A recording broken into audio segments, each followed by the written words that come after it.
Hi అండి, ఎలా ఉన్నారు? నేను చాలా బాగున్నానండి. ఈరోజు మీ అందరి కోసం ఒక స్నాక్ ఐటెం తయారు చేస్తున్నాను. అది అందరికీ తెలుసున్నదే, పూర్వం నుంచి ప్రతి ఇంట్లోనూ చేసుకునేదే. ఇప్పటికి కూడా స్వీట్ స్టాల్కి వెళ్ళి ప్రతి ఒక్కళ్ళు కొనుక్కుని ప్రత్యేకంగా తెచ్చుకునేదండి కార బూందీ అనేది చాలా రకాలుగా ఉంటుంది. నేను అందులో ఒక వెరైటీగా చూపిస్తాను. దానికి కావలసిన పదార్థాలు ఏంటో చూద్దాం రండి. ఇదిగోండి, శనగపిండి, ఒక గ్లాస్ శనగపిండి తీసుకున్నాను. కొద్దిగా బియ్యం పిండి, కారం, ఉప్పు, కరివేపాకు, కొద్దిగా వంట సోడా అండి, చిటికెడు వంట సోడా అంతే. దీనికి కావాల్సిన డీప్ ఫ్రైకి సరిపడా ఆయిల్. ఇది ఎలా చేయాలో ఏంటి అన్నది చూద్దాం రండి. ముందుగా ఆయిల్ వెలిగించుకున్నాం సన్నగా, మనకి కాలుతూ ఉంటుంది. ఈ లోపుగా పిండి ఎలా కలుపుకోవాలో చూద్దాం. ఇదిగోండి, వరిపిండి, శనగపిండి ఈ బౌల్లో పోసుకున్నాం. మొత్తం మిక్స్ చేసేసి రెండును. ఒక గ్లాసు శనగపిండికి పావు గ్లాసే వరిపిండి అండి. ఎందుకంటే క్రిస్పీగా వస్తుందని చెప్పి వరిపిండి బూందీ నిలబడాలి కదా, చచ్చిపడిపోకుండాను, అందుకని వరిపిండి తీసుకున్నాం. ఇప్పుడు సాల్ట్ కూడా చూసుకుని వేసుకోవాలి, ఎందుకంటే శనగపిండిలో తొందరగా ఎక్కువ అవుతుంది. కమ్మదనంగా ఉండాలి మీ బూందీ అనేది. ఇదిగో సోడా, కొద్దిగా అండి సోడా, మరీ ఎక్కువ వేసుకున్నా కూడా ఆయిల్ లాగేస్తుంది సోడాకి. ఇది ఎలా కలపాలంటో చూపిస్తున్నాను చూడండి. మనం మరీ పల్చగా కాకుండా అలానే గట్టిగా కాకుండా కలుపుకోవాలి. బజ్జీ పిండి కన్నా పల్చగాను అలా అయితే బూందీ రౌండ్గా బాగా వస్తుంది అన్నమాట. ఇదంతా ఇదిగేలాగా మిక్స్ చేసేసుకుని ఈలోపు ఇదంతా కలిపేసరికి ఆయిల్ కాగుతూ ఉంటుంది. ఇలా కలిపేసుకుని పక్కన పెట్టుకుని ఒక 10 నిమిషాలు పక్కన పెట్టుకుని ఆయిల్ కాగిన తర్వాత ఎలా వేస్తాను ఏంటన్నది చూపిస్తాను. ఇదిగోండి, ఆయిల్ కాగింది. ఇక పిండి చూసారా, ఈ విధంగా కలుపుకున్నాం. ఉండలు లేకుండా చక్కగా కలుపుకోవాలి, ఇలా సమానంగా కలుపుకోవాలి. ఇప్పుడు ఆయిల్ మాత్రం బాగా కాగాలండి. ఇదిగో బూందీ చట్రం అండి, ఈ సైజు ఉన్నది. కొంచెం లావు కాకుండా సన్నం కాకుండా చట్రం ఉంది. మా దగ్గర అన్ని సైజులు ఉన్నాయి, కాకపోతే ఇదైతే రౌండ్గా ప్లెయిన్ బూందీ కాబట్టి ఇది బాగుంటుందని దీంట్లో వేస్తున్నాను నేను.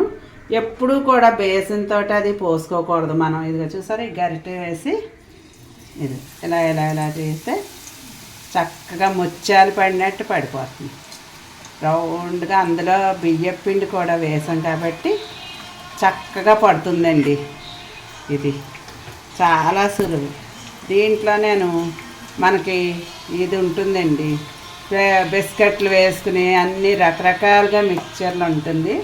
ఇక అది బాగా తేలాలి, తేలిపోతుంది. ఏమి అలాగ వేసుకుంటూ ఉంటే తేలిన తర్వాత చక్కగా ఇదిగో చూసారా, ముత్యాలు పడినట్టు వచ్చింది. ఇది కొంచెం లడ్డూకి అనుకోండి మెత్తగా తీసుకుంటాం, ఇది కొంచెం కరకరలాడేలాగా వేపు తీసుకోవాలి. చూడండి ఎంత బాగా వచ్చిందో. ప్లెయిన్ బూందీ అది చేసుకున్నాం అనుకోండి, దాంట్లోనూ మనం చక్కగా కూర వండుకోవచ్చు, అన్నంలో వేసుకోవచ్చు, నెయ్యి వేసుకుని అన్నంలో వేసుకున్నా కూడా చాలా బాగుంటుందండి ప్లెయిన్ బూందీ. ఇది మళ్ళీ వేగిన తర్వాత మీకు చూపిస్తాను. ఇదిగోండి, చక్కగా వేగిపోయింది. మనకు వేగినట్టుగా చూసారా, పైకి తేలిపోయి బబుల్స్ అన్నీ ఆగిపోతాయి, అప్పుడు మనకు వేగిపోయినట్టే. ఇది చాలా కమ్మగా చాలా చాలా బాగుంటుందండి. ఇది వరకు పూర్వం పెళ్ళిళ్ళ కంటే పెళ్ళి ముహూర్తం పెట్టారు, పెళ్ళి దగ్గరికి వస్తుందంటే అప్పుడు ఏం చేసేవారంటే మిక్చర్లోను కరివేపాకు, వేరుశనగ గుళ్ళు, చిన్నవి బిస్కెట్లు ఉండేవండి. ఆ బిస్కెట్లు అన్నీ వేసి చేసేవారు. ఇలా ప్లెయిన్గా చేసుకుంటే మనకి చాలా చాలా బాగుంటుంది. అది కూడా చాలా బాగుంటుంది. ఇప్పుడు ఇది నూనె ఇంకా కాగాలండి, ఎందుకంటే ఇది చల్లటి పిండి కాబట్టి బాగా కాగిన తర్వాత వెయ్యాలి. అప్పుడు పైకి తేలినట్టుగా వస్తుంది అన్నమాట బూందీ. బాగా పొగలు వచ్చేలాగా ఉండాలి నూనె ఎప్పుడూ కూడాను. ఇప్పుడు అదిగో చూసారా, వేడి గ్యాప్ ఇచ్చి మాత్రం వెయ్యాలి. ఎందుకంటే గ్యాప్ ఇవ్వలేదనుకోండి అది చల్లగా ఉంటుంది. ఈ చల్లటి శనగపిండి పోసేసరికి బూందీ చచ్చుపడిపోయినట్టు అయిపోతుంది. అందుకని మనం ఎప్పుడు గ్యాప్ ఇచ్చుకుని నూనె కాగిన తర్వాత వేయాలండి. చూసారా ఎంత బాగా పడుతుందో, ఇదేనండి చాలా బాగా పడుతుంది. అది ఇంకో గరిటె కూడా వేస్తాను. ఎందుకంటే మళ్ళీ మనం ఎక్కువ వేసేసుకున్నాం అనుకోండి నూనె పొంగే ఛాన్స్ ఉంది. ఏ నూనె అయినా కూడా పైకి వచ్చే కొద్దీ పొంగుతుంది. ఇగో ఈ వాయి కూడా వేగిన తర్వాత మొత్తం అన్నీ వేయించిన తర్వాత నేను మీకు చూపిస్తాను. ఇదిగో చూసారా, ఇదిగోండి ఇది కూడా చూసారా అలా వేగింది. మనం వేయించుకునేటప్పుడు మొత్తం ఇలా తీసుకుని ఇలా ఒకసారి తిప్పుకోవాలి. తిప్పితే ఎక్కడన్నా మెత్తగా ఉన్నా వండ కింద ఉన్నా కూడా విడిపోతుంది. చక్కగా వేగిపోయిందండి ఇది చూసారా. కాకపోతే ఆయిల్ మాత్రం చాలా పొంగులు వచ్చేలాగా పొగలు వచ్చేలాగా మాత్రం వేడెక్కాలి, లేకపోతే బూందీ అంతా చచ్చిపడిపోతుంది.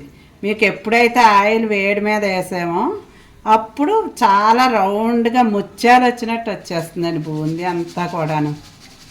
చాలా బాగా వస్తుంది అన్నమాట. ఇదిగేలాగా తీసేసుకోవాలి. ఇదిగో చూసారా ఇది ఎంత కరకరలాడుతుందో వచ్చిందోనండి, టప్మని విరుగుతుంది అది చూసారా. ఇలా ఉండాలి. ఎందుకంటే మనం బియ్యపిండి వేసాం కదా, బియ్యపిండి ఎప్పుడు తడి బియ్యపిండి వేయకూడదండి, మెత్తపడుతుంది. పొడి బియ్యం ఆడించుకున్న పిండే వెయ్యాలి. ఇప్పుడు ఈ చట్రం మనకి ఇలా వేడి మీద పెడతాం కదా, గట్టి పడిపోతూ ఉంటుంది. కొంచెం తుడిచేసుకుని వాయికి నూనె వేడెక్కిన తర్వాతే వేసుకోవాలి ఎప్పుడు కూడాను. అలా అయితే మనకు బాగా వస్తుంది. గన్ను మళ్ళీ ఆయిల్ కాగింది. ఈ వాయి కూడా వేస్తాను చూడండి. ఇది 9వ నెంబర్ అండి, దీని నెంబర్ 9. చక్కగా బూందీ పెద్ద సైజు రాదు, అలా అని బాగా చిన్న సైజు రాదనమాట. అంత సమానంగా వస్తుంది బూందీ అనేది. ఎవరన్నా కొనుక్కోవాలనుకుంటే 9వ నెంబరు చట్రం కొనుక్కోండి, చాలా చాలా బాగుంటుంది. చూసారా అది ఎందుకంటే ఈ వేడికి కింద శనగపిండి కదండి, వేడెక్కుతూ ఉంటుంది. అందుకనే మనం అది క్లీన్ చేసుకుంటూ ఉండాలి మధ్య మధ్యలోనూ. మొత్తం అయిపోయిందండి. ఒక గ్లాస్ చేసుకున్నాం అంటే దగ్గర 1/2 కేజీ పైన అవుతుందండి. ఇంట్లోనే హ్యాపీగా చేసుకుని పెట్టుకోవచ్చు పిల్లలకు కూడాను. చాలా బాగా పడుతుంది చూసారా. అది ఇది కూడా వేగిన తర్వాత మీకు చూపిస్తాను. ఇదిగోండి చూసారా ఎంత కరకరలాడుతూ వచ్చిందో బూందీ. చాలా బాగా వచ్చిందండి. సమానమైన సైజు, మరీ పెద్దది కాదు చిన్నది కాదు, అలా వచ్చింది చూసారా. ఇప్పుడు దీంట్లో ఉప్పు కలుపుకుని పిండిలోనే వేసేసుకున్నాం కాబట్టి ఇప్పుడు కారం చల్లుకోవాలి. ఇంకా రకరకాలుగా ఈ బూందీని చేసుకోవచ్చు. ఇది నేను ఏంటంటే కూరకి సరిపడా కూర చేసుకోవచ్చు, అన్నంలో నెయ్యి వేసుకుని తినచ్చు. ఎప్పుడన్నా పెరుగుగా ఆవాళ్ళు చేసుకుంటాం కదండి, ఆవాళ్ళ మీద చక్కగా జల్లుకుంటే చూడండి చాలా ఫంక్షన్లను పెడుతూ ఉంటారు. ఇదేలాగా కారం మిక్స్ వేసుకుని ఈ కరివేపాకుని ఇందులో వేసుకుని ఎప్పుడు ఆయిల్లో వేసుకుని తేవకూడదు. ఈ గరిట్ల చట్రంలో పెట్టుకుంటే అలా వేడిపోతుంది అన్నమాట. ఇది మనం బిస్కెట్లు వేసుకున్నా గొల్లసెనగపప్పు వేసుకున్నా ఎప్పుడూ కూడా ఇలాగే వేయించుకోవాలి. ఆయిల్లో ఇలా చట్రంతో పెట్టేస్తే వేగిపోతుంది. అయిపోయింది కరివేపాకు. చూసారా ఎంత చక్కగా వేగిపోయిందో. ఎంత అండి ఇది కూడా ఇందులో కలిపేసి మిక్స్ చేసేది. ఎంత చక్కగా ఉందో చూడండి, ప్లెయిన్గా చాలా చాలా బాగుంటుంది. ఇంకా నా ముందు వీడియోల్లో కూర కూడా ఎలా చేయాలి ఏంటన్నది నేను మీకు చూపిస్తాను. ఇదిగోండి మీ అందరి కోసం స్వీట్ షాపు స్టైల్లో కరకరలాడే కారబూందీ తయారు చేశానండి. ఈ కారబూందీ చాలా చాలా టేస్ట్గా ఉంటుంది. ఇక చూసారా ఎంత క్రిస్పీగా వచ్చిందో. అది మనం బియ్యం పిండి వేసుకోవటం వల్ల వచ్చింది. సోడా ఇష్టమైతే వేసుకోవచ్చు, లేకపోతే లేదు. అదన్నా వెయ్యాలనుకున్న వాళ్ళు చాలా తక్కువ వేసుకోవాలండి. ఎప్పుడూ కూడా కారం అనేది మనం వేయించుకున్న తర్వాతే కలుపుకోవాలి. అదే మనం ఉప్పుతో పాటు కారం కూడా పిండిలో వేసి కలిపేవంటే బూందీ నల్లగా వస్తుంది. ఈ కలర్ కూడా చూసారా, కారం విడిగా వేయటం వల్ల ఈ కలర్ చాలా బాగా వచ్చింది, గోల్డ్ కలర్లో. ఇలా చేసుకుంటే మన ఇంట్లోనే బయట కొనుక్కోక్కర్లేకుండా పిల్లలకి చేసి పెట్టుకోవచ్చండి. నేను చెప్పిన విధంగా తయారు చేసుకొని మీ ఇంట్లో అందరూ తిని ఆనందించండి. నా ఛానల్ని తప్పకుండా సబ్స్క్రైబ్ చేయండి, ఎందుకంటే వ్యూస్ అయితే చాలామంది చూస్తున్నారు, సబ్స్క్రైబ్ చేసేవాళ్ళు అయితే తక్కువగా ఉన్నారు. నా ఛానల్ తప్పకుండా సబ్స్క్రైబ్ చేయండి. ఈ వీడియో కనుక మీకు నచ్చితే లైక్ చేయండి, షేర్ చేయండి, కామెంట్ చేయండి. మరిన్ని వంటకాలతో మిమ్మల్ని కలుస్తాను. బాయ్.